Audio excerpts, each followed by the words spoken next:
DD किसान, बदलते भारत की शान।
और साथ साथ जो अपने मन की आवाज सुनता है वही कुछ नया कर पाता है।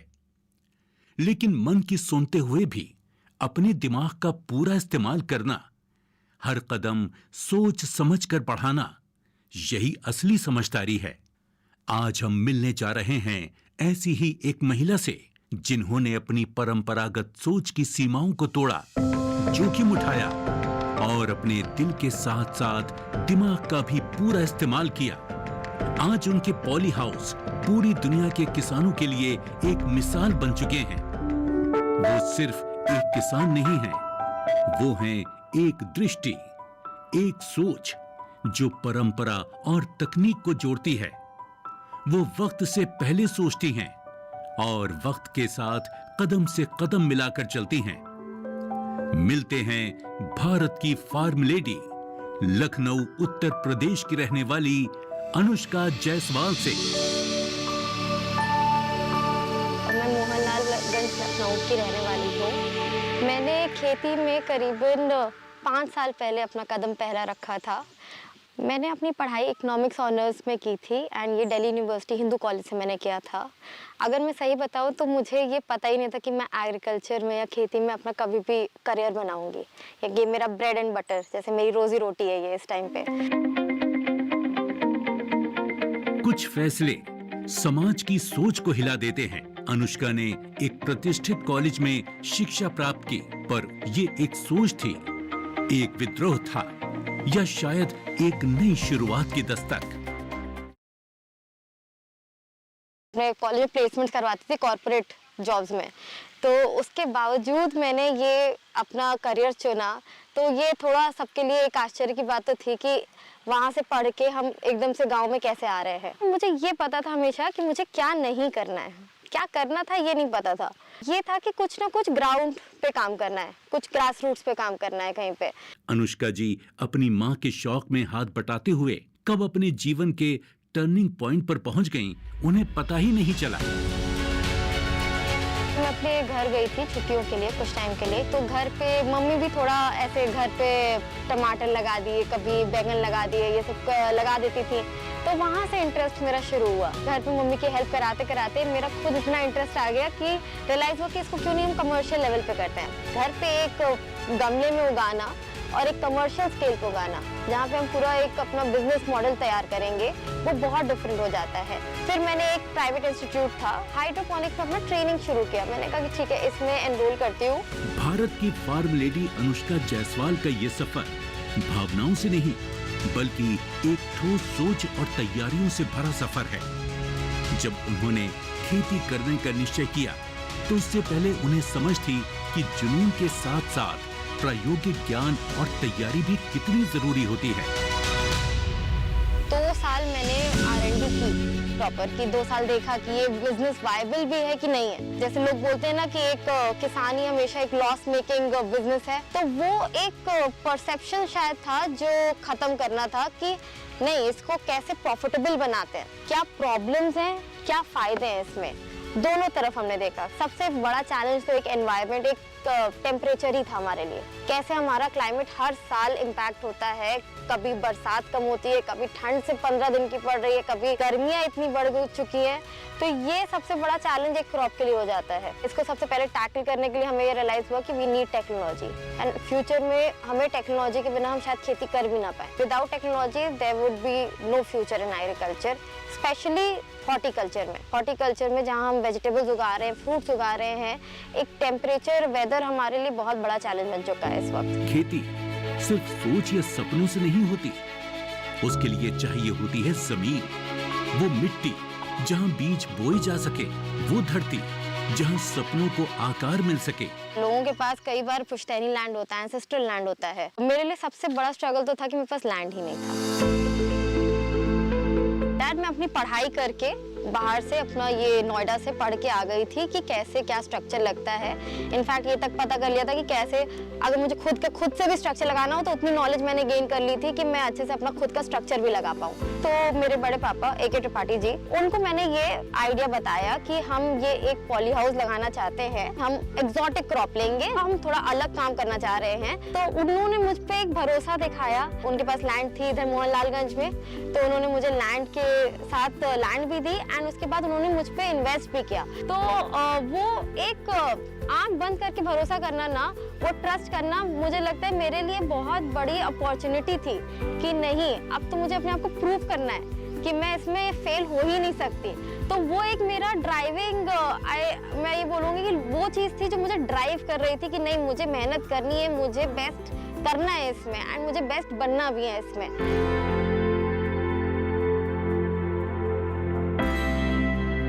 खेती सिर्फ बीज बोने या फसल काटने का नाम नहीं है, ये एक समझ है, मिट्टी की, मौसम की, पानी की हर बूंद की और हवा के हर रुख की। अनुष्का जी ये बात बहुत अच्छी तरह समझती थी। उन्हें पता था कि एक सफल खेती की सबसे मूलभूत जरूरत क्या होती है। सॉइल टेस्टिंग बहुत इंपॉर्टेंट स्टेप है, जो लोग भूल जाते हैं कि ये बहुत ज़रूरी स्टेप है कि हमें अपनी सॉइल में क्या कमी है, क्या नहीं है, वो पता होना बहुत ज़रूरी है। उसके हिसाब से आपको खाद और पानी देना है, खाद देनी है, उसमें आपको अपना एक बेसल डोज बनाना है, सब कुछ करना है। कई बार किसानी में क्या होता है ना, लोग भूल जाते हैं, लोग सोचते हैं एक का जो खाद चल रहा है वो सब में चलेगा। ऐसा नहीं होता। आपके एरिया की हर 2-3 किलोमीटर पे लैंड का स्ट्रक्चर बदल जाता है। हमने अपने पानी की जांच कराई कि हमारा पानी और सॉइल सपोर्ट करेगा हमारी क्रॉप को कि नहीं करेगा। भारत की फार्म लेडी,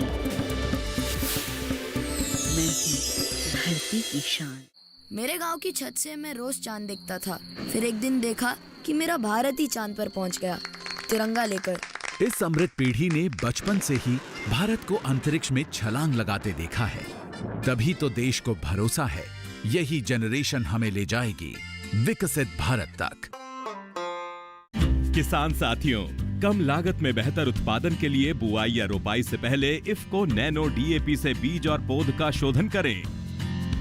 बीज के शोधन के लिए प्रति किलो बीज में 5 मिलीलीटर नैनो DAP और जड़ शोधन के लिए इतनी ही मात्रा 1 लीटर पानी में मिलाएं। आलू के कंद और गन्ने के लिए प्रति टंकी 3 ढक्कन नैनो DAP मिलाकर शोधन करें। बोई गई फसलों में 30, रोपित फसलों में 20 से 25 दिन, आलू में 30 और गन्ने में 60 दिन पर नैनो DAP और नैनो यूरिया का पत्तियों पर छिड़काव करें। फसल की जरूरत के अनुसार नैनो यूरिया प्लस का दोबारा छिड़काव करें। इफ्को नैनो फर्टिलाइजर की ताकत से फसलें लहलहा उठेंगी। आज देश का किसान बढ़ा रहा है कृषि आधारित उद्योग की ओर कदम। उसकी इस यात्रा में साथ है SBI का agri and food enterprise loan. हर प्रकार की फूड प्रोसेसिंग तथा कृषि निर्यात इकाई के लिए संपूर्ण समाधान। ये लोन उपलब्ध है 1 लाख से 100 करोड़ की धनराशि तक और इसको चुकाने की समय सीमा है अधिकतम 10 साल।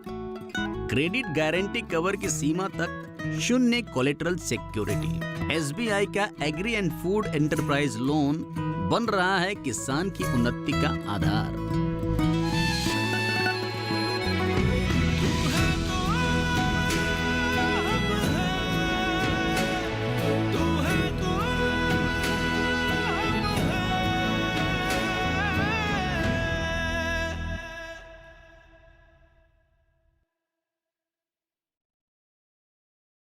किसान साथियों, कम लागत में भरपूर उत्पादन के लिए बुआई या रोपाई से पहले इफ्को नैनो डीएपी से बीज और पौध का शोधन जरूर करें। गेहूं, मक्का जैसी फसलों के लिए 1 किलो बीज को 5 ml नैनो डीएपी से उपचारित करें। रोपाई वाली फसलों की पौध को 1 लीटर पानी में 5 ml नैनो डीएपी से जड़ शोधन करें। आलू, गन्ने के लिए 15 लीटर की टंकी में 75 ml नैनो डीएपी मिलाकर बीज शोधन करें। नैनो डीएपी की ताकत से लहलहा उठेंगी फसलें।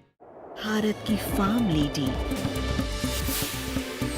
हूँ धरती की शान। नई किस्म की खेती की ओर था, बल्कि जोखिम की ओर भी, क्योंकि ये पारंपरिक खेती नहीं थी। ये थी एक नई सोच, एक नई प्रणाली और एक नई जिम्मेदारी।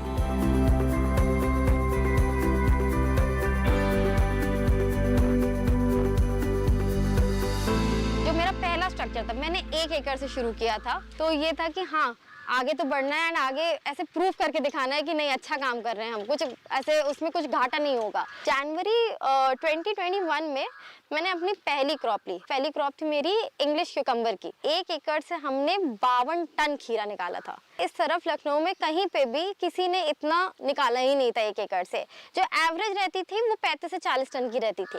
एक प्लांट भी मेरा अगर कुछ भी डैमेज होता था, आई रिमेम्बर मैं उसमें रो देती थी कि ये मेरा एक प्लांट मर कैसे गया एंड उसका एक प्रोडक्शन चला कैसे गया। अब हम कुछ नया शुरू कर रहे हैं एक गाँव में, तो उनको तो नहीं पता है ना कि उन्हें करना क्या है। इस पॉली हाउस में उन्होंने एक देसी खेती की है, जैसे नॉर्मल धान गेहूं करते हैं, निराई गुड़ाई कर ली, ये सब चीज़ें कर ली, खाद वाद डाल दिया, यूरिया डाल दी, ये सब कर लिया।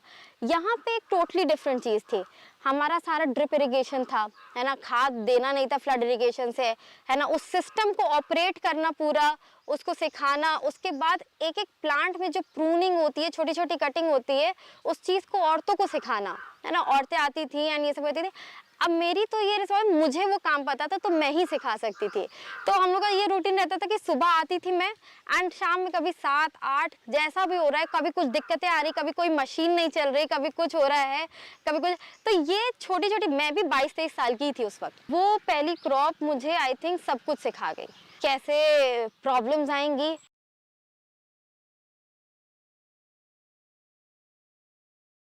एक नई शुरुआत की पहली मुस्कान जो मिट्टी से उठी थी उम्मीद बनकर। लेकिन तभी कुछ ऐसा हुआ जिसकी ना किसी ने कल्पना की थी, ना कोई तैयारी। सारी दुनिया पर छा गया एक अज्ञात डर। बाजार बंद, आवागमन बंद, लोग अपने घरों में बंद, और खुले थे सिर्फ सवाल जो हर दिशा से अनुष्का जी के सामने खड़े थे। बड़ी बात तो हुई थी कि सेकेंड वेव ऑफ कोविड आ गई थी। उस वक्त लगा कि मार्केट क्रैश कर रही है, अब तो पिकेगा ही नहीं, अब क्या होगा, अब कैसे होगा। But I think by God grace, भगवान ने साथ दिया, हमारा एक एक खीरा बिका। हर वक्त एक कांस्टेंट, मतलब कि मेरे दिमाग में चलता रहता था कॉन्स्टेंटली कि अब मुझे ये हर दिन की आज ये करना है, आज ये होना है, ये होना है, ये होना है। कुछ नहीं था, सब कुछ खुद से किया मैंने अपना। सिंस कोविड आ गया था तो हमारे मिनिमल प्रॉफिट थे, बट हम लॉस में नहीं गए थे, जस्ट बिकॉज कि हमारी प्रोडक्शन अच्छी थी और हमारी क्वालिटी अच्छी थी। किसान का फोकस उस बात पर होना चाहिए जो उसके हाथ में है, ना कि उन हालात पर जो उसके नियंत्रण में नहीं है। मैं कभी भी मार्केट पे नहीं डिपेंड करती, मैं बस सिर्फ और सिर्फ ये सोचती हूँ कि नहीं, मुझे अपना क्वालिटी अच्छा रखना है, मुझे प्रोडक्शन अपनी अच्छी रखनी, क्योंकि ये मेरे हाथ में है ना। मार्केट मेरे हाथ में कभी नहीं हो सकती, एट लार्ज कभी नहीं होगी, किसी के पास नहीं होती है। एक और नई क्रॉप है ना, तो पहली एक क्रॉप सीखी हमने खीरे में करा, फिर उसमें अच्छा किया, फिर हमारे पास एक और दूसरी क्रॉप थी रेड येलो बेल पेपर। तो हमारे जो वर्कर्स थे वो ऑलरेडी खीरे में उनको आइडिया हो गया था कि कैसे क्या काम होता है, एंड ओवर द टाइम थोड़ा सीख गए थे कि हाँ किस तरह से काम करना है। फिर हमने फिर से वर्कर्स की ट्रेनिंग शुरू की। हमने कहा कि सबको फिर से सिखाएंगे कि कैसे बेसिक काम होना है, कैसे क्या करना है, उसमें प्रूनिंग क्या होगी, उसमें किस तरह से हमें प्लांट में क्या क्या दिक्कतें आती हैं, ये सब सीखा। एंड उसमें भी हमने अपनी प्रोडक्शन जो नॉर्थ इंडिया में शायद नहीं आती, हमने 35 टन प्रोडक्शन निकाला 1 एकड़ से। हम हमेशा मेक श्योर करते हैं कि हम ग्रेडिंग करें, सॉर्टिंग करें, उसके बाद भेजें। हम कभी भी ऐसे काम नहीं करते कि कहीं पे भी किसी को शिकायत आए। एंड मैं बहुत ज़्यादा अभी भी कैप्सिकम पे ही टिकी रहती हूँ कि मैं इसमें काफ़ी हद तक खेती करती हूँ। सबसे ज़्यादा मुझे ये क्रॉप बहुत अच्छी लगती है। मुझे ये समझ में आती है कि इसमें रिटर्न रेशियो मुझे अच्छा लगता है, इसमें पसंद आता है, मेरे को सही लगता है इसका काम। अनुष्का जी मौसम को पढ़ने का हुनर जानती हैं। समय को समझते हुए उनके सटीक निर्णय उन्हें सफलता के सर्वोत्तम शिखर पर पहुंचा रहे हैं। मार्केट में से पूरे लखनऊ में सिर्फ हमारा पॉलीहाउस फंक्शनल है, रेस्ट कहीं लखनऊ में किसी के यहाँ से माल नहीं आ रहा है इन the market. It is only us who is giving the produce. हमारा अभी भी हार्वेस्ट हो रहा है, अभी भी हम कर रहे हैं, जहाँ पे लोगों के पॉलीहाउसेस अभी खत्म हो चुके हैं, क्रॉप्स खत्म हो चुकी हैं लोगों की।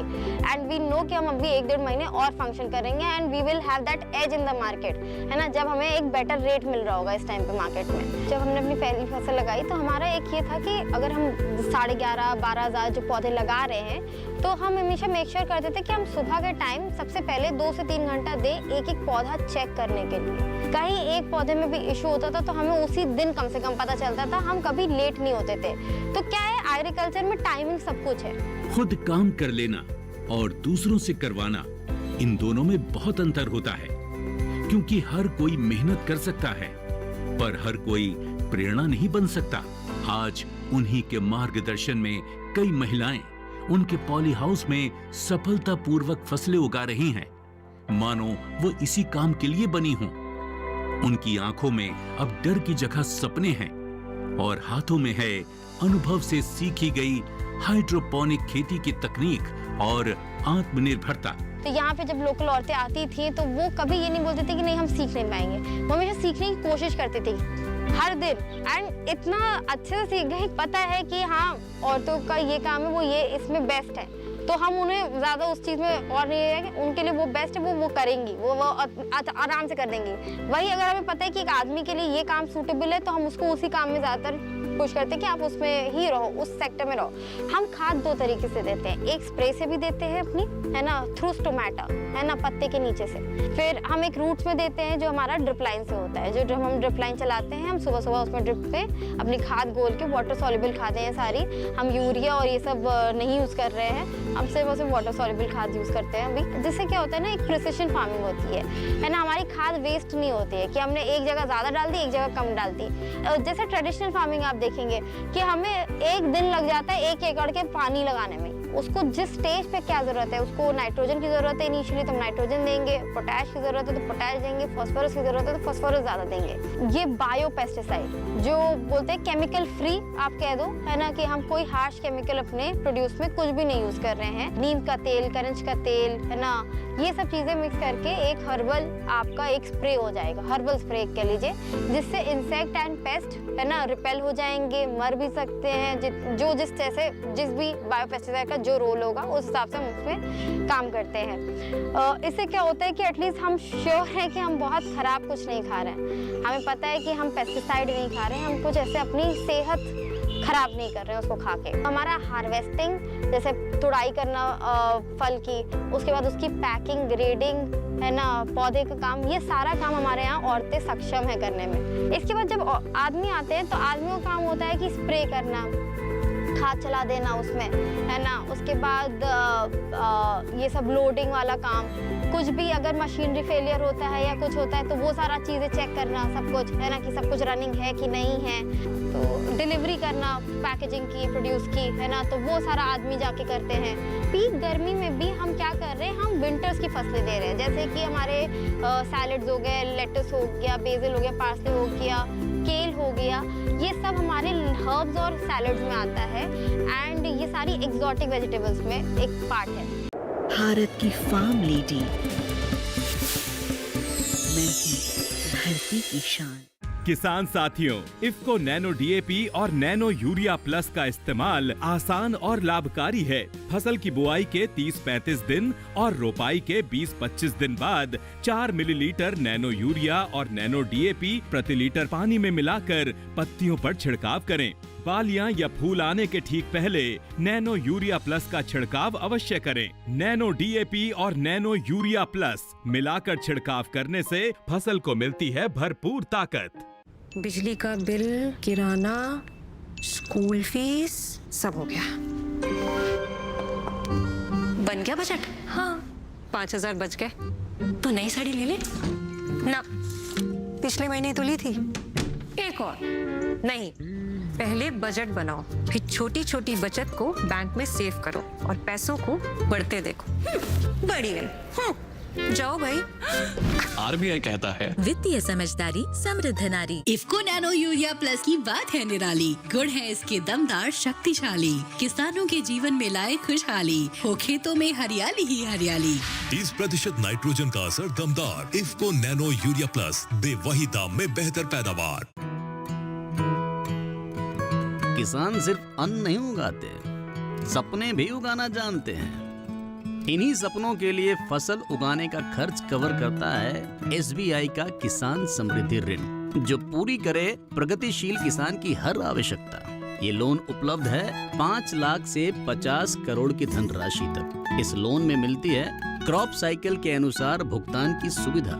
सिक्योरिटी के रूप में मान्य है एग्रीकल्चरल लैंड या कोई अन्य मान्य संपत्ति। इस तरह एसबीआई का किसान समृद्धि ऋण बन रहा है किसान की उन्नति का आधार।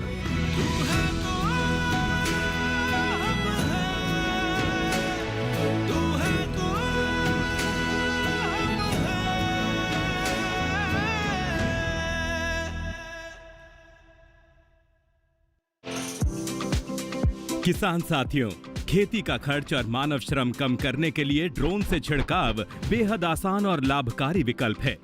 1 एकड़ में फसल के लिए ड्रोन की 10 लीटर की टंकी में 500 मिलीलीटर यानी 1 बोतल नैनो डीएपी और 500 मिलीलीटर नैनो यूरिया प्लस मिलाकर छिड़काव करें। ड्रोन से 1 एकड़ में स्प्रे सिर्फ 6 से 7 मिनट में हो जाता है। ड्रोन से नैनो उर्वरकों का छिड़काव यानी खेती को रफ्तार। भारत की फार्म लेडी, मैं हूँ धरती की शान। नई तकनीकों से जुड़ा रहना और समय के साथ कदम मिलाना वाकई किसी भी सफल किसान की सबसे बड़ी ताकत होती है। हाइड्रोपोनिक्स में क्या है कि हम मिट्टी में कोई भी खेती नहीं कर रहे हैं। तो हाइड्रोपोनिक्स का मतलब ही क्या है? हाइड्रो का मतलब तो पानी है, बट हाइड्रोपोनिक्स का मतलब ये है कि हम बिना मिट्टी की खेती कर रहे हैं। अब उसमें हम कोकोपीट है ना, जैसे नारियल का बुरादा जो हम साउथ इंडिया में हम बोलते हैं कि बहुत ज़्यादा यूज़ होता है ना, वहाँ पे ही प्रोड्यूस होता है, वहीं से ही मेन प्रोडक्शन आता है इधर। तो हम या तो हम उसमें कर रहे होंगे कोको चिप्स या फिर नारियल के बुरादे में जैसे कोकोपीट में, या तो हम पानी में कर रहे होंगे है ना, जिसको हम एनएफटी न्यूट्रिएंट फिल्म टेक्निक बोलते हैं। इसके थ्रू हम चैनल्स में पानी रन करता रहता है, हम उसमें ग्रोइंग करते हैं। इससे क्या होता है, जैसे सॉइल में हमें लेटस उगाने में 2 से 2.5 महीना लगता है, वही चीज़ अगर हमें अंदर अगर हाइड्रोपोनिक्स में करेंगे तो हमारा टाइम बचता है। हमारी फसल जो 2-2.5 महीने में रेडी होनी है वो 45 से 50 डेज में आपकी वो हार्वेस्टिंग स्टेज पे आ जाती है। एक जो सबसे बड़ा चैलेंज है यहाँ पे नर्सरी का, फिर हमने अपना नर्सरी का ही काम शुरू किया। तो हम उस फैन पैड में ही ऑफ सीजन अपनी नर्सरी भी रेडी करते हैं, जिसमें हम अपना ट्रांसप्लांट कर सके टाइमली। मुझे लगता है आगे फ्यूचर जो होगा वो हमारे प्रोटेक्टेड कल्टीवेशन में ही है ना। इस तरह से गर्मियाँ बढ़ चुकी हैं कि खेती करना लोगों के लिए चैलेंजिंग हो गया है आजकल। एक सही ट्रेनिंग, एक सही गाइडेंस मिलना, एक कमर्शियल लेवल की गाइडेंस मिलना, जहाँ पे वो एक बिजनेस की तरह एक फार्मिंग को अपने आगे ले जा सके। अगर आप चेंज नहीं करोगे, अपनी फसल नहीं बदलोगे, तो जो आपके मिट्टी के तत्व हैं वो सीधे सीधे खत्म होने लगेंगे है ना। आपको क्रॉप रोटेशन करना ही है और आपकी आमदनी बढ़ने का सोर्स ही हॉर्टिकल्चर है। अगर आप थोड़ा रिस्क नहीं लेंगे सब्जियों में है ना, आपको वही धान गेहूं में लिमिटेड इनकम मिलेगी और जिससे घर नहीं चल सकता एक किसान का। एक शुरुआत ही होती है जो सबसे डिफिकल्ट होती है। मेरी मदर भी है ना, तो शी वाज लाइक कि आगे जाके इतनी गर्मी में कैसे काम करोगी है ना, धूप होगी, सर्दी होगी, टैनिंग होगी, ये सब 10 चीज़ें। प्लस एक लड़की के लिए हो जाता है कि अकेले कैसे जाओगी काम करने, अकेले तो नहीं हो सकता, अकेले नहीं जाना है। तो इनिशियली मेरे फादर भी आते थे, देख लेते थे कि ठीक है कि नहीं है, सही है कि नहीं है काम करना। पहले व्हेन आई वाज यंग कि अगर इसके आगे शादी होगी तो ये कैसे काम चलेगा। कई बार मुझे लोग बोलते हैं क्या ये आपका साइड जॉब है ना, आप कुछ और जॉब करते हो एंड इसके साथ साथ ये कर रहे हो, इसको ही आगे ले जाना है, ये एग्रीकल्चर फील्ड में ही मैं काम करती रहूंगी नो मैटर व्हाट, शादी हो ना हो कुछ भी हो। एक विश्वास, एक खुद के ऊपर ट्रस्ट जब शो करोगे आप, है ना, then only you can move forward. आगे बढ़ने का जो मूल मंत्र है वो अनुष्का जी के पास है। वो मूल मंत्र जो हर कठिनाई में उन्हें टिके रहने की ताकत देता है, जो उन्हें सिखाता है कि रास्ते भले ही मुश्किल हों, मंजिल हमेशा उन्हीं को मिलती है जो चलना नहीं छोड़ते। वो जो पहला स्टेप मिलना जरूरी होता है ना, वो पहला छलांग जो छोटी सी लगानी है ना, वो मिलना बहुत बड़ा चैलेंज हो जाता है। अगर आप इसमें लगे रहोगे, लोगों को कन्विंस करोगे, आई एम प्रिटी श्योर बहुत आगे जाएंगे हम लोग। एंड जिस बारीकी से हम काम करते हैं ना, वो बारीकी ही हमें आगे ले जाती है, वो हमें अलग बनाती है लोगों से कहीं ना कहीं। जैसे हम औरतों में आर्टिकल्स पढ़ते हैं कि छत पे करें, वैसे आपको खुद के फार्म भी होंगे एंड आप लोग खुद बहुत लार्ज स्केल में एम्प्लॉयमेंट देते हुए लोगों को, है ना, आप ये इस काम में फील्ड में आगे बढ़ रही होंगी।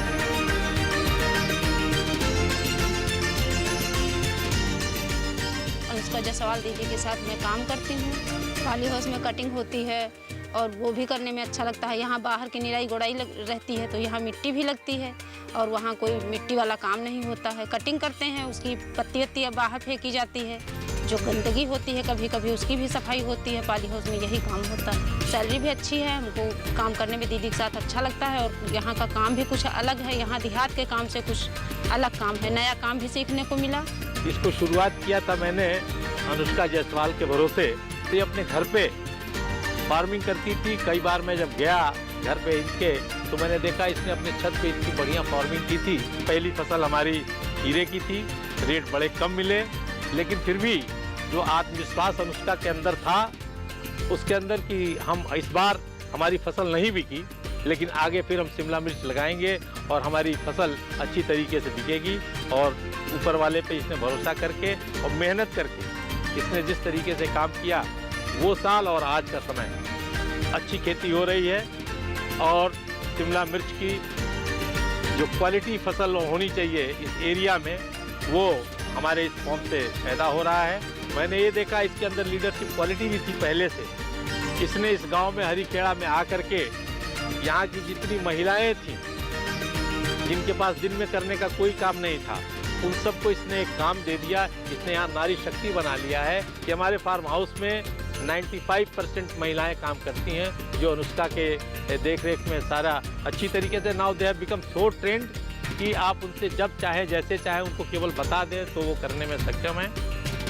अनुष्का की इस मेहनत को ही देख करके हमने फिर से 10,000 स्क्वायर फुट का अलग से नर्सरी और हाइड्रोपोनिक सिस्टम का भी सेटअप लगाया है, उसमें भी काम कर रहे हैं। इसके अलावा ओपन फार्मिंग भी हो रही है, जिसमें खुले मैदान में, खुले खेत में शिमला मिर्च की और अन्य ब्रोकली की और तमाम खरबूज तरबूज सबकी खेती की जा रही है। मैं निश्चित रूप से कह सकता हूँ कि अनुष्का का डेडिकेशन और उसकी मेहनत, चाहे सवेरे 6 बजे 6:30 बजे बारिश हो रही हो, चाहे दोपहर में कितनी भी धूप हो, अनुष्का जायसवाल अपने समय से 6 से 7 के बीच में लखनऊ से इस फार्म हाउस पे आ जाती है और सारा काम खत्म करने के बाद ही जाती है।